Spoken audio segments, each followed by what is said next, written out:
Povijest je često mozaik ideja, pokreta i odluka koje oblikuju sudbine čitavih naroda. Na prijelazu iz srednje u jugoistočnu Europu, u sjeni tek završenog rata i usred velikih političkih previranja, počinje se oblikovati nova država, socijalistička Jugoslavija. Temelji nove države postavljeni su u 11. mjesecu 1943. godine na drugom zasjedanju Avnoja u Jajcu, gdje je donesena odluka o napuštanju monarhijskog ustroja i stvaranju federativne države. Bio je to trenutak kada je ideja postala plan uskoro stvarnost. Po završetku rata uspostavlja se nova vlast pod vodstvom Josipa Broza Tita, vođe koji će desetljećima oblikovati politički, gospodarski i društveni život zemlje. Jugoslavija započinje svoj put kao eksperiment, balansirajući između istoka i zapada, kako je zemlja mogla opstati i izgraditi vlastiti put u duboko podijeljenom svijetu. Pokušat ćemo razumjeti ne samo politiku i ekonomiju, nego i duh vremena, život milijuna ljudi u zemlji koja je predstavljala jedno posebno poglavlje europske povijesti. Vraćamo se koracima koji su oblikovali ovu složenu državu, od ideje do stvarnosti, od vizije do svakodnevice. Dobrodošli u priču o Jugoslaviji.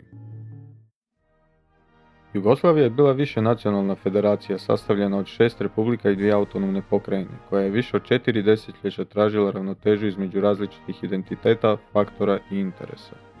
Središte federacije zauzimala je Bosna i Hercegovina s visokim planinskim lancima, teritorij ispresjecan rijekama Drinom, Vrbasom, Bosnom i Neretvom.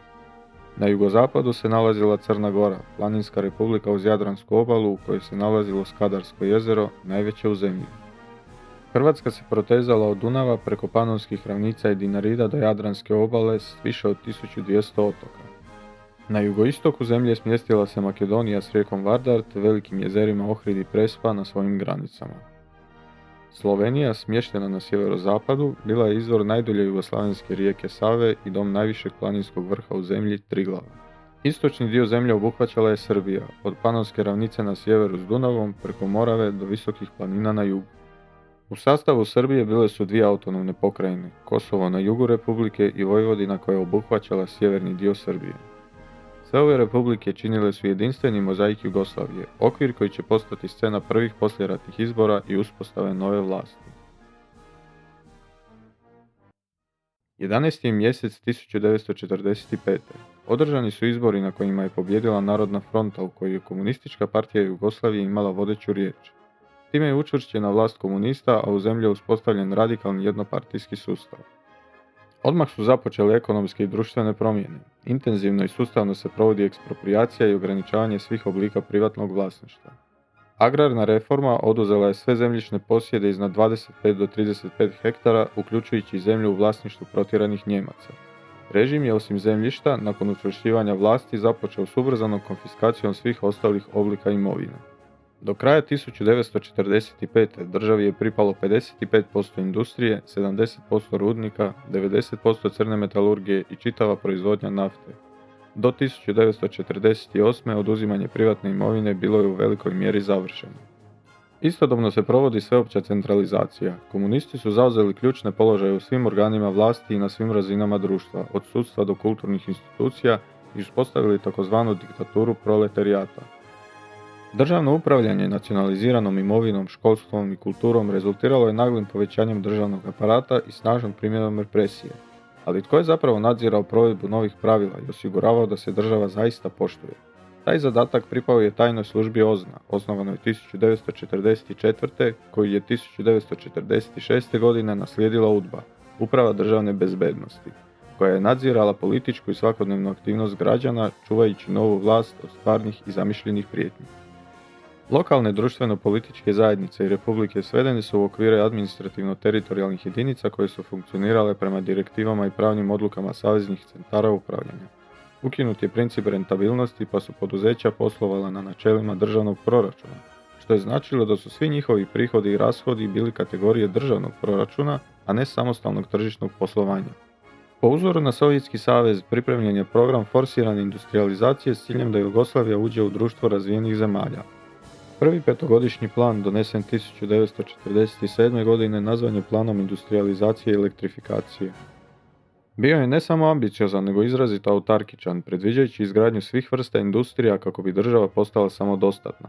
Bruto investicije dosezale su 32% nacionalnog dohotka u razdoblju od 1947. do 1949. godine. Zaposlenost je povećana s nešto manje od pola milijuna 1945. godine na gotovo 2 milijuna 4 godine kasnije. Industrijska proizvodnja je također bilježila impresivne stope rasta. Ali što je značilo sve ovo za obične ljude i kako su reagirali na nagle promjene? Istovremeno su rasli pritisak i represija nad seljaštvom, malim obrtnicima i drugim nositeljima samostalnih zanimanja s ciljem kolektivizacije i stavljanja svih pod državnu kontrolu. Već 1945. započelo je stvaranje seljačkih radnih zadruga po uzoru na sovjetske kolhoze. Do 1947. bilo ih je 779, a godinu dana kasnije broj je narastao na 1318. Prisilni otkup poljoprivrednih proizvoda po nerealnim cijenama i prisilna kolektivizacija izazivali su ogorčenje i otpor seljaka, što je dovodilo do daljnjeg povećanja represije. U isto vrijeme pojavljaju se i unutarnji politički sukobi između federalističkih krugova koji su željeli veću autonomiju republika i centralističkih krugova koji su nastojali svesti republičke organe na izvršitelje odluka saveznog državnog i partijskog centra. Nakon Drugog svjetskog rata svijet je bio mahom podijeljen u dva suprotstavljena bloka predvođena SAD-om i SSSR-om, čime je započeo hladni rat. Pod vodstvom Komunističke partije Jugoslavije zemlja se prvotno orijentirala prema Sovjetskom savezu, nastojeći biti njegova najudanija i najdosljednija saveznica. U tom razdoblju Jugoslavija je dominirala u prostoru jugoistočne Europe, ali kako je gradila svoju ulogu među silama koje su se međusobno nadmetale? Rukovodeći se idejom stvaranja šire federacije, Jugoslavija je razvijala svestrane političke i gospodarske odnose s Albanijom i Bugarskom. U tom cilju služili su Bledski sporazum i ugovor iz Sinograda potpisani s Bugarskom 1947. godine. S Albanijom je još 1946. sklopljen sporazum o privrednoj suradnji koji je postavio temelje za integriranje ekonomija dviju zemalja. Na inicijativu Staljina u jesen 1947. osnovan je informacioni biro komunističkih partija sa sjedištem u Beogradu. Ali kako je Jugoslavija balansirala između saveznika i vlastitih interesa unutar tog mrežnog sustava? Od kraja Drugog svjetskog rata do 1949. zemlja je pružala vojnu pomoć grčkim partizanima, aktivno sudjelujući u regionalnim sukobima. Time se Jugoslavija profilirala u važan faktor na području ovog dijela Europe. U razdoblju od 1945. do 1948. Jugoslavija je dolazila u političke sukobe sa zapadnim saveznicima zbog svojih zahtjeva za priključenjem Trsta, Istre i slovenskog dijela Koruške. Kako su te teritorijalne ambicije oblikovali njezinu vanjsku politiku i odnose s moćnim susjedima? 1945. dolazi do povlačenja jugoslavenske armije iz Trsta i Koruške, a vrhunac sukoba dogodio se u 8. mjesecu 1946. kada je jugoslavensko ratno zrakoplovstvo oborilo 2 američka aviona. 1947. dolazi do formiranja tampon države, slobodni teritorij Trsta, podijeljene na dvije zone. Zona A, koja je obuhvaćala grad Trst, bila je pod upravom SAD-a i Velike Britanije, dok je zonu B kontrolirala Jugoslavija. Konačno 1954. sporazumom u Londonu slobodni teritorij Trsta prestaje postojati. Zona A pripala je Italiji, a zona B Jugoslaviji. Kako su se razvijali odnosi između Jugoslavije i njezinih saveznika u svjetlu sve veće napetosti između zapada i istoka? U proljeće 1948. sovjetska vlada je opozvala svoje stručnjake iz Jugoslavije, a Centralni komitet Sovjetske sve savezne komunističke partije boljševika uputio je Centralnom komitetu KPJ pismo u kojem se tvrdilo da se u Jugoslaviji vodi prikrivena antisovjetska i antikomunistička politika. 12.4.1948. CK KPJ odbacio je optužbe i zaključio da se radi o pritisku na Jugoslaviju. Dopisivanje je trajalo sve do drugog zasjedanja Informbiroa 28.4.1948. u Bukureštu, na kojem je KPJ isključena iz organizacije. Kako je Jugoslavija reagirala na izolaciju i pritisak najmoćnijeg saveznika? Sovjetski savez i ostale istočnoeuropske države uvele su ekonomsku blokadu, raskinuši trgovačke ugovore i politički izolirajući zemlju.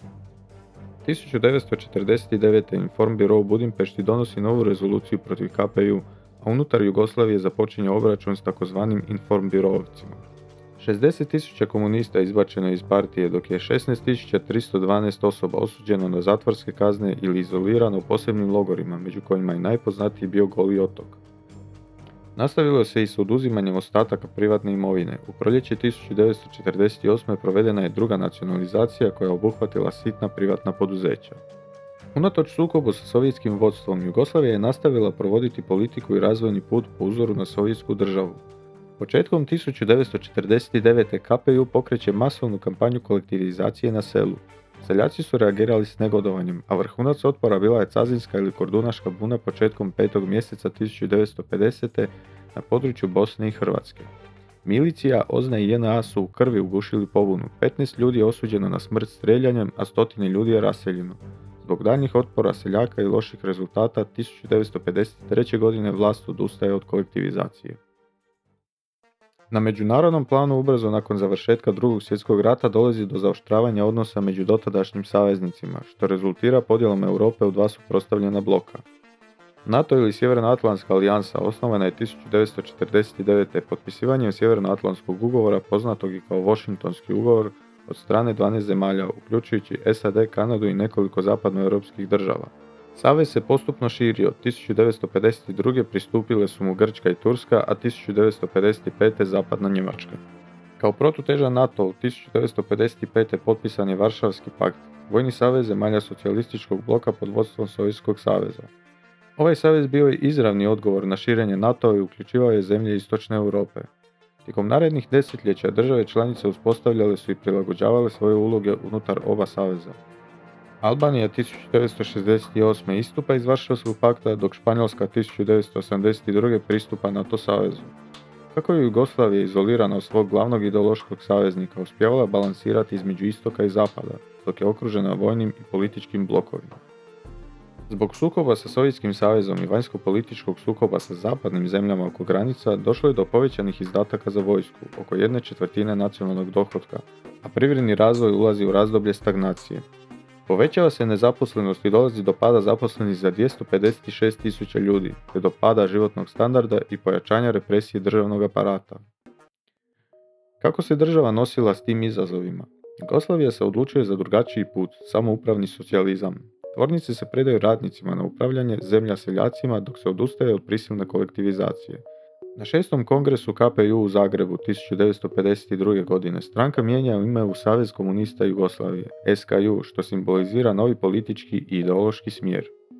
Privredna reforma daje poduzećima veću autonomiju i pravo raspolaganja vlastitim dohotkom, no veći dio akumulacije i dalje se centralizira u investicijske fondove federacije. U političkom sustavu ukidaju se vlade, a uvode izvršna vijeća, radna tijela koje provode zakone i odluke skupština. Državni aparat smanjuje se premještanjem više od 100.000 činovnika iz administracije u proizvodnju, dok se represivna stega postupno popušta. Seljaštvo je oslobođeno prisilnog otkupa, a radne zadruge raspuštene 1953. godine. Kako se Jugoslavija snalazila nakon sovjetske izolacije? Od 1949. godine, nakon što su SAD, Velika Britanija i Francuska pozitivno odgovorili na jugoslavenski zahtjev za ekonomskom, a potom i vojnom pomoći, zemlja postupno proširuje i jača veze sa zapadnim državama. Izraz ovog međunarodnog povezivanja bilo je potpisivanje Ankarskog ugovora o sigurnosti između Jugoslavije, Grčke i Turske 1953. godine, a potom i Balkanskog saveza 1954. usmjerenog na zajedničku obranu od prijetnji s istoka. Unatoč tjesnijem povezivanju sa zapadom, Jugoslavija nije formalno pristupila zapadnom bloku. Zemlja zauzima izvan blokovski položaj tražiti ravnotežu između istoka i zapada. Kako se Titov režim nosio s izazovima vanjske i unutarnje politike, u isto vrijeme dolazi do unutarnjih obračuna s Titovim političkim konkurentima. Andrija Hebrang eliminiran je 1949. godine, dok je Milovan Đilas 1954. osuđen i zabranjeno mu je političko djelovanje. 1953. umire Staljin, dugogodišnji vođa najveće zemlje na svijetu, što je dovelo do promjena unutar samog Sovjetskog saveza, ali i promjena na međunarodnom planu. Započinje proces destaljinizacije, što dovodi do postupne normalizacije odnosa između dviju zemalja.